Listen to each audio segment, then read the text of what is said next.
अस्सलाम वालेकुम नाजरीन, इस वक्त आपको सबसे बड़ी खबर से आगाह करते हैं कि लाहौर में जेल भरो तहरीक का आगाज़ हो चुका है।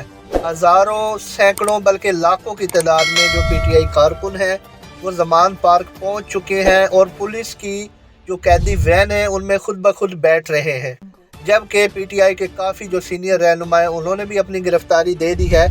और उसके अलावा बताया जा रहा है कि अनकरीब कुछ ही देर में इमरान खान भी अपनी गिरफ्तारी के लिए बाहर निकलेंगे और जो पुलिस की कैदी वैन है उनमें आकर सवार हो जाएंगे। अभी ये देखना है कि कितनी देर तक इमरान खान बाहर आते हैं। उसके अलावा इमरान खान ने मुल्क भर में ये कॉल की है कि जो भी पीटीआई कारकुन हैं वो इस तहरीक का हिस्सा बने ताकि मुल्क को इन चोरों टोलों से बचाया जा सके।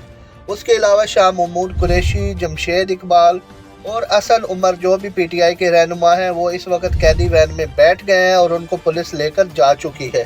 अभी देखते हैं कि नेक्स्ट इनका लाएअमल क्या होता है, हुकूमत क्या अपना तरीका अपनाती है। लेकिन इस वक्त देखने में यही लग रहा है कि इस वक्त पीटीआई का पलड़ा भारी है और हुकूमत इस मामले में बेबस दिखाई दे रही है। शुक्रिया।